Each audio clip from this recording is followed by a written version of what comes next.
Welcome student, आपके text book में 10.6.3 electric lines of forces नाम का टॉपिक, उस टॉपिक को हम शुरुआत कर रहे हैं। ये इलेक्ट्रिक लाइन्स ऑफ फोर्सेस होती क्या है या इसका मीनिंग क्या होता है, हम ये आगे टॉपिक में समझेंगे, इनके एप्लीकेशंस को सीखेंगे। इन लाइन्स के कारण हम किस तरह से बेटर अंडरस्टैंड कर पाते हैं फोर्सेस लगने की तरीके को, या हम कैसे बता पाते हैं कि स्ट्रेंथ कैसी कमजोर है, पावरफुल है। तो चलिए शुरुआत करते हैं और बोर्ड की तरफ चलते हैं इलेक्ट्रिक लाइन्स ऑफ फोर्सेस के बारे में। देखिए स्टूडेंट्स, लगभग हम बात कर रहे हैं माइकल फैराडे के बारे में। उन्होंने फील्ड को विजुलाइज करने का एक तरीका बताया। यह विजुलाइज करने का एक तरीका है, फील्ड किस तरह से किसी सरफेस से पास हो रही है उसका एक तरीका है। उन्होंने ऐसा कहा कि इलेक्ट्रिक लाइन्स ऑफ फोर्सेस को क्या डिफाइन किया गया, एक ऐसा इमेजिनरी कर्व जो इस बात से समझा जा सकता है, जैसे सपोज ये पॉजिटिव चार्ज है ना, इसको समझना। हमने टेस्ट चार्ज लिया, Q0 इसके पास में लेके आए, बराबर। अब सोचिए, अगर ये पॉजिटिव चार्ज है और अगर ये पॉजिटिव चार्ज है तो पॉजिटिव और पॉजिटिव के बीच में क्या होगा, रिपल्शन होगा या अट्रैक्शन होगा। तो पॉजिटिव और पॉजिटिव के बीच में रिपल्शन होने वाला है, बराबर है। तो ये टेस्ट चार्ज बहुत छोटा लिया जाता है, इस टेस्ट चार्ज को बहुत छोटा लिया जाता है। तो छोटा क्यों लिया जाता है? छोटा इसलिए लिया जाता है ताकि इसका फील्ड यहां फील्ड को ज्यादा अफेक्ट ना कर पाए। तो मान लीजिए मैं इसे पास में लेके आता हूं, जब मैं इसे पास में लेके आऊंगा ये रिपल करेगा, रिपल्शन की डायरेक्शन इस तरफ होगी। मान लो मैं इस तरह से पास में लेके आता हूं तो ये वापस से रिपल करेगा, रिपल्शन की डायरेक्शन इस तरफ होगी, रिपल्शन इस तरफ होगा। मतलब क्या हुआ, आप समझना ध्यान से। मतलब ये हुआ कि आप इलेक्ट्रिक फोर्स या जो भी हमको एक्सपीरियंस हो रहा है उसकी डायरेक्शन हर तरफ इस तरह से है। अब हम क्या करते हैं, मान लो ये पॉइंट ए है, मान लो ये पॉइंट बी है, सपोज हम ए पर चार्ज को लाते हैं और छोड़ देते हैं, और ये पॉइंट सी है। समझना, मैं ए पर सी से ए पर चार्ज को लाता हूं और लाकर यहां पे छोड़ देता हूं, तो बताओ क्या होगा। तो ये वाला चार्ज इसको रिपल करेगा, रिपल्शन के कारण ये ए से सी पर आएगा, बराबर। अब मान लीजिए ए से सी पर आया तो किस रास्ते पे आएगा, जिस रास्ते से आप लेके गए उसी रास्ते से रिटर्न आएगा। मान लो आप सी से बी पे लाते हो, सी से बी पे लाते हो, जब आप सी से बी पे लाओगे तो इस रास्ते से लाओगे और बी पे लाके छोड़ देते हो। जैसे आप छोड़ते हो तो ये कहां से कहां जाएगा, तो ये बी से सी की तरफ जाएगा। मतलब क्या हुआ, टेस्ट चार्ज का मूवमेंट किसकी डायरेक्शन में हुआ, तो टेस्ट चार्ज का मूवमेंट इस पाथ की डायरेक्शन में हुआ, टेस्ट चार्ज का मूवमेंट इस पाथ की डायरेक्शन में हुआ, बराबर है। तो इलेक्ट्रिक लाइन्स ऑफ फोर्सेस मतलब क्या, इमेजिनरी कर्व, वो इमेजिनरी कर्व जो टेस्ट चार्ज, अगर इलेक्ट्रिक लाइन्स ऑफ फोर्सेस, देखो imaginary curve such that the tangent at any point the curve gives the direction of electric field. अगर हम electric lines में या फील्ड में चार्ज पार्टिकल को छोड़ देते हैं तो चार्ज पार्टिकल जिस पाथ पर मोशन कर रहा होता है वो इलेक्ट्रिक लाइन्स ऑफ फोर्सेस हो रही होती है। चार्ज पार्टिकल जिस पाथ पर मोशन कर रहा होता है वो इलेक्ट्रिक लाइन्स ऑफ फोर्सेस होती है। जैसे मान लीजिए नेगेटिव चार्ज है, माइनस क्यू है, मान लीजिए मैं पॉजिटिव टेस्ट चार्ज को यहां पे रखता हूं, तो ये नेगेटिव चार्ज इसको अट्रैक्ट करेगा, तो ऑटोमेटिकली ए से बी और बी से सी ये पार्टिकल अपने आप चला आएगा। तो किस पाथ पर चला आएगा, ए से बी आएगा, बी से कहां आएगा, सी आएगा। तो जिस पाथ पर आ रहा है वो इलेक्ट्रिक लाइन्स ऑफ फोर्सेस है, बराबर है।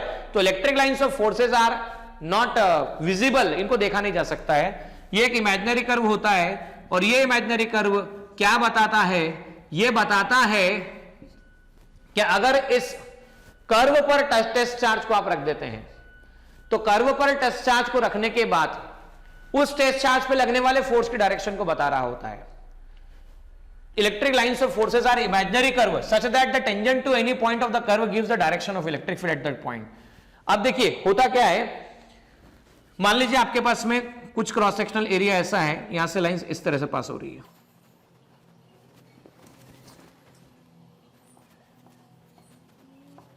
लाइंस कुछ इस तरह से पास हो रही है। तो आप देखिए इस क्रॉस सेक्शन से लाइंस पास हो रही है, इस क्रॉस सेक्शन से लाइंस पास हो रही है, ये S1 क्रॉस S2। तो यहां जितनी लाइन पास हो रही है 1 2 3 4 5 6, यहां पर देखो 1 2 3 4 5 6 7 है ना, 1 2 3 4 5 6, 1 2 3 4 5 6, बराबर। तो ज्यादा वाइड लाइन किस में है, ज्यादा वाइड लाइन है S2 में, और 5 लाइन किस में है, तो S1 में है। तो यह कहलाता है स्ट्रॉन्ग फील्ड और ये कहलाता है आपके पास में कौन सा फील्ड, तो वीक फील्ड कहलाता है। इलेक्ट्रिक लाइंस ऑफ फोर्सेस की हम प्रॉपर्टीज की बात कर लेते हैं।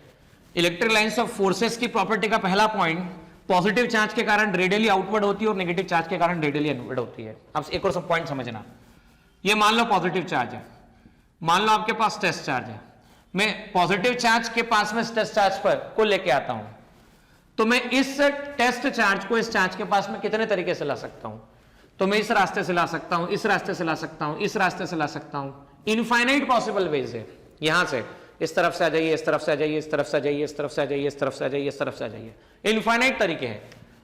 तो अगर इस रास्ते से लाया तो रिपल्शन यहां पर होगा, इस रास्ते से लाया तो रिपल्शन यहां पर होगा, तो जिस रास्ते से लाऊंगा उससे एग्जैक्ट अपोजिट रिपल्शन होगा। तो समझिए स्टूडेंट, ये पॉजिटिव चार्ज हर तरफ रास्ते से हम लेते जाएंगे, लगने वाला फोर्स आपके पास कुछ इस तरह से होगा,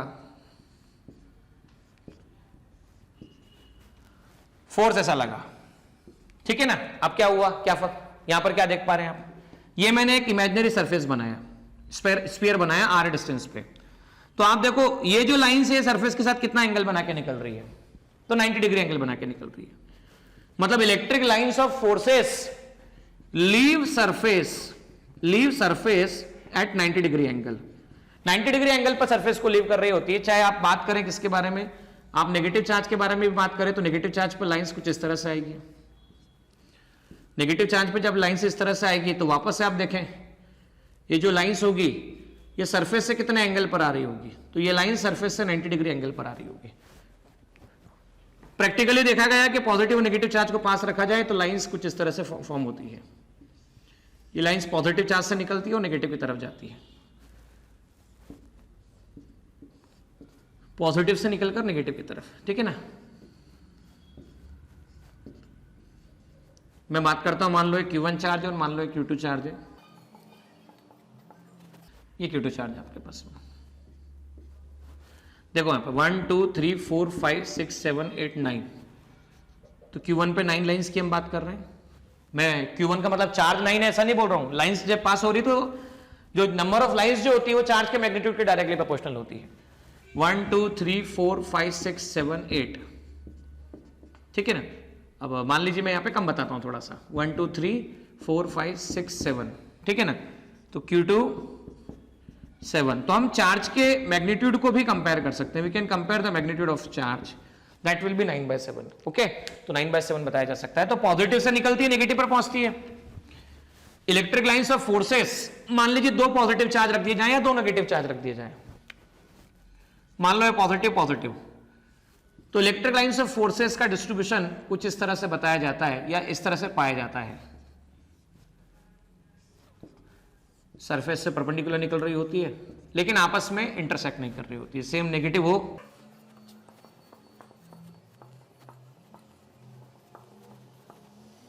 ठीक है। तो ये नेगेटिव चार्ज, ये नेगेटिव चार्ज, ये positive charge, positive charge, negative charge पर लाइन पहुंचती हुई बताई जाती है, ये पॉजिटिव चार्ज से निकलती हुई बताई जाती है, नेगेटिव चार्ज पर इसके एंट्री, ठीक है, डायरेक्शन अंदर की तरफ रहेगी, पॉजिटिव चार्ज पर ये बाहर जाएगी, ये अंदर की तरफ, ठीक है। और पॉजिटिव चार्ज आपस में इलेक्ट्रिक लाइन से इंटरसेक्ट नहीं करती। जैसे मान लो किसी पॉइंट पर बात करें कि लाइन इंटरसेक्ट करेगी, तो electric lines of forces at any point do not intersect, मतलब ऐसा नहीं होता कि किसी पॉइंट पर लाइन यहां से आ रही हो और किसी पॉइंट पर लाइन यहां से चली जाए।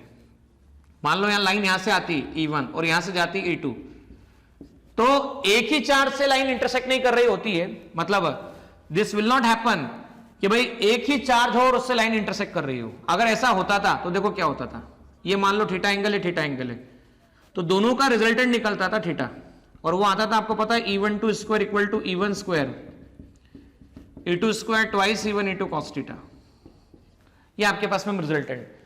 तो electric lines of forces due to single charge do not intersect at common point, किसी कॉमन पॉइंट पे इंटरसेक्ट नहीं करती। अगर कॉमन पॉइंट पे इंटरसेक्ट करती थी तो इसका मतलब है कि उस पॉइंट को इसकी 2 डायरेक्शन होती थी, उस पॉइंट को इसकी 2 डायरेक्शन होती थी, जबकि किसी भी पॉइंट पर इलेक्ट्रिक फील्ड की डायरेक्शन केवल सिंगल होती है, ओनली सिंगल डायरेक्शन। जैसे इस पॉइंट पर देखो डायरेक्शन इधर ही है, इस पॉइंट पर देखो डायरेक्शन इधर ही है, यहां पर देखो डायरेक्शन इधर ही है, इस पॉइंट पर देखो तो डायरेक्शन केवल एक ही तरफ है। पर अगर इस पॉइंट पर अगर दो जगह से डायरेक्शन है मतलब आपस में इंटरसेक्शन है, और इंटरसेक्शन है इसका मीनिंग क्या हो गया, इंटरसेक्शन है मतलब एक डायरेक्शन नहीं है, मतलब दो डायरेक्शन है, और एक चार्ज से किसी एक लाइन की, देखो यहां पर ये वाली लाइन और ये वाली लाइन की डायरेक्शन अलग अलग है, लेकिन ऐसा नहीं है कि एक ही चार्ज से लाइन निकलकर आपस में इस तरह से टर्न होके जाएगी, तो ये बात गलत है। तो किसी एक सिंगल चार्ज के कारण इलेक्ट्रिक लाइन्स ऑफ फोर्सेस आपस में इंटरसेक्ट नहीं करती, और अगर इंटरसेक्ट कर रही होती थी तो इसका सीधा मतलब होता था कि वहां पर दो फील्ड होनी चाहिए, और दो फील्ड एक चार्ज से नहीं आ सकती, एक ही पॉइंट पर दो डायरेक्शन नहीं हो सकती। आइए, इलेक्ट्रिक लाइन्स ऑफ फोर्सेस कभी भी मेटल या कभी कंडक्टर से पास नहीं होती। मतलब क्या, मान लीजिए यूनिफॉर्म इलेक्ट्रिक फील्ड है, सपोज इस यूनिफॉर्म इलेक्ट्रिक फील्ड में ये कंडक्टर है, मेटल है, so conductor oblique metal contain large number of free electron. Free electrons को क्या कहा जाता है, तो लूजली बाउंडेड इलेक्ट्रॉन्स। ऐसा प्रैक्टिकली पाया गया है कि किसी भी कंडक्टर को या मेटल को फील्ड में रख दीजिए तो electric field intensity inside the conductor zero पाई जाती है। अच्छा, इसका डिटेल डिस्कशन हम डेफिनेटली कॉम्पिटिटिव सेगमेंट में मैं पूरा डिस्कशन करूंगा भी, सही पूरा आपको डिटेल बताया जाएगा कि ऐसा क्यों हो रहा होता है। फिर भी शॉर्ट में एक बात थोड़ा सा समझ लेते हैं कि conductor contain large number of free electron, और अभी हमने इससे पहले टॉपिक पढ़ा कि इलेक्ट्रिक फील्ड में अगर नेगेटिव चार्ज को रख दिया जाए, इलेक्ट्रिक फील्ड में अगर कौन से चार्ज को रख दिया जाए, नेगेटिव चार्ज को रख दिया जाए, तो उस पर फोर्स ऑपोजिट टू फील्ड लगता है। तो फील्ड है राइट, तो चार्ज पर फोर्स लगा लेफ्ट, तो इस तरफ नेगेटिव चार्ज आ गया, इस तरफ पॉजिटिव आ गया, बराबर। सारे इलेक्ट्रॉन इधर, प्रोटॉन इधर शिफ्ट हो गए। अच्छा, इलेक्ट्रिक लाइन्स ऑफ फोर्सेस की डायरेक्शन कहां से कहां होती है, तो वो पॉजिटिव से नेगेटिव होती है। तो एक एक्सटर्नल फील्ड है जो बाहर से हमने अप्लाई किया, और एक अंदर की तरफ फील्ड हुआ इंटरनल। तो ये इंटरनल फील्ड इस तरह से होता है जिसका मैग्नीट्यूड एग्जैक्टली किसके इक्वल होता है, एक्सटर्नल फील्ड के इक्वल होता है। इसीलिए इलेक्ट्रिक फील्ड इंटेंसिटी इनसाइड जो आती है वो जीरो होती है। मतलब इस वाले फील्ड का मैग्नीट्यूड और इस वाले फील्ड का मैग्नीट्यूड अगर इक्वल हो गया तो डायरेक्शन अपोजिट है। भाई ये +10 और ये -10 हो गया तो डायरेक्शन अपोजिट है, डायरेक्शन अपोजिट है तो +10 -10 कितना होगा, तो +10 और -10 आंसर जीरो आ जाएगा आपके पास में। तो कभी भी किसी भी कंडक्टर को फील्ड में रखा जाए तो उसमें से इलेक्ट्रिक लाइन्स ऑफ फोर्सेस कभी भी पास नहीं होती है। एक बात और समझना, मान लीजिए हम बात करें इलेक्ट्रिक लाइन्स ऑफ फोर्सेस की, तो इलेक्ट्रिक लाइन्स ऑफ फोर्सेस में डिस्कशन समझिए, ठीक है। 1, 2, 3 और 4, fourth layer, third layer, second layer और फर्स्ट लेयर। तो फर्स्ट लेयर में जो लाइन्स है वो पास पास है, सेकंड में थोड़ी लाइन दूर है, और सेपरेशन बढ़ गया, और सेपरेशन बढ़ गया। मतलब इलेक्ट्रिक लाइन जैसे जैसे सेपरेशन बढ़ता है तो जहां से वो जनरेट हुई है उसके कंपैरिजन में वीक होना शुरू हो जाती है। तो इलेक्ट्रिक लाइंस जहां पास पास होगी वहां डेंसर होगी, ज्यादा होगी, जहां दूर दूर होगी वहां पर रेयर होगी या कमजोर फील्ड होगी। तो हमने इलेक्ट्रिक लाइंस ऑफ फोर्सेस की प्रॉपर्टीज पढ़ी, और इन प्रॉपर्टीज की मदद से हम ये विजुलाइज कर पाते हैं कि किस तरह से फील्ड एग्जिस्ट कर रहा है।